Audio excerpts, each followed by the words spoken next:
మిత్రులారా, ఈ ఎన్నికలు సెంటిమెంటా డెవలప్మెంటా ఆలోచన చెయ్యండి.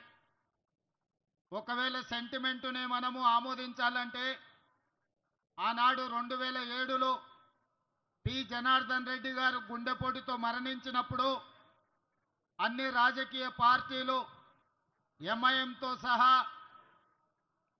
తెలుగుదేశం పార్టీ పీజేఆర్ కుటుంబానికి ఏకగ్రీవం ఇవ్వాలి అనంటే సెంటిమెంట్ రాజకీయాలకు కాలం చెల్లింది, పీజేఆర్ కుటుంబానికి ఏకగ్రీవంగా ఇచ్చేది లేదు అని చంద్రశేఖరరావు గారు నిర్ణయం తీసుకుంటే ఆనాడు పీజేఆర్ కుటుంబం కేసీఆర్ను కలవడానికి వెళ్తే గేటు బయట 3 గంటలు నించోబెట్టి అపాయింట్మెంట్ ఇవ్వకుండా అవమానించి ఆనాడు ఉప ఎన్నికలకు నాంది పలికిందే చంద్రశేఖరరావు గారు.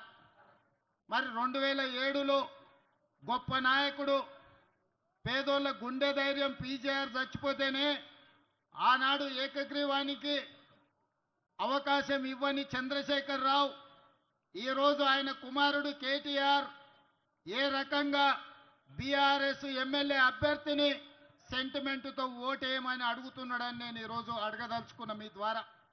నిజంగానే సెంటిమెంటుకు ఓటు అడగాలంటే మొట్టమొదట జూబ్లీ హిల్స్ ఖైరతాబాద్ చౌరస్తాలో పీజేఆర్ విగ్రహం ముందు బీఆర్ఎస్ నాయకులు ముక్కు నేలకు రాసి పీజేఆర్ ఆత్మకు క్షమాపణ చెప్పిన తర్వాతనే జూబ్లీ హిల్స్ ఎన్నికల్లో బీఆర్ఎస్ వాళ్ళు ఓటు అడగాలి.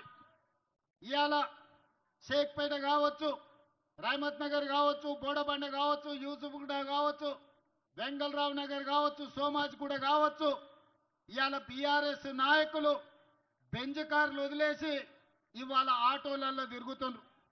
మీ గల్లీలలో సమస్యల గురించి మాట్లాడుతున్నారు, మీ గల్లీలలో చేరుకపోయిన చెత్త గురించి మాట్లాడుతున్నారు, మీ తాగునీటి సమస్య గురించి మాట్లాడుతున్నారు, మీ ఇండ్ల మీద నుంచి వెళ్తున్న కరెంటు వైర్ల గురించి మాట్లాడుతున్నారు. నేను మీ ద్వారా ఒక్క మాట అడగదలుచుకున్నా. 2014 నుంచి ఈ జూబ్లీ హిల్స్లో 3 సార్లు ఎమ్మెల్యేగా బీఆర్ఎస్ నాయకుడిని గెలిపించిండు కదా, 2 సార్లు కేటీఆర్ మున్సిపల్ మంత్రిగా ముఖ్యమంత్రిగా పనిచేసిండు కదా, 3 సార్లు బీజేపీని నరేంద్ర మోడీని సికింద్రాబాద్ పార్లమెంటు నియోజకవర్గం నుంచి గెలిపించిండు కదా. మరి ఈ సమస్యలకు కారణం బీఆర్ఎస్ బీజేపీ కాదా? ఒక్కసారి ఆలోచన చెయ్యండి. మాకు అవకాశమే రాలే, మమ్మల్ని ఎవరు వచ్చి ఈ పని కావాలి అని అడగలే. అయినా జూబ్లీ హిల్స్ శాసనసభ నియోజకవర్గంలో మిత్రుడు వివేక్ వెంకటస్వామి గారు 3 నెలల్లో 400 కోట్ల రూపాయల నిధులు కేటాయించి ఈరోజు అండర్ గ్రౌండ్ డ్రైనేజ్ కావచ్చు, సీసీ రోడ్లు కావచ్చు, కరెంటు వైర్ల తొలగింపు కావచ్చు, ఈరోజు పనులు జరుగుతున్నాయి. మరి మిత్రులారా, అడగంది అమ్మాయినా పెట్టదని ఏ విధంగా అయితే అంటారో ఇవాళ అడగకపోయినా 400 కోట్ల రూపాయలు కేవలం జూబ్లీ హిల్స్ నియోజకవర్గానికే ఇచ్చినాం. రేపు అడగడానికి మీ తరఫున మాట్లాడడానికి యువకుడైన నవీన్ యాదవ్ని ఇక్కడ ఎమ్మెల్యేగా గెలిపించి పంపిస్తే జూబ్లీ హిల్స్ శాసనసభ నియోజకవర్గ సమస్యల్ని పరిష్కరించి మీ అభిమానాన్ని చురగొనే విధంగా నవీన్ యాదవ్ పనిచేస్తాడని నేను ఈరోజు మీకు మాట ఇస్తున్నా. మిత్రులారా, ఇవాళ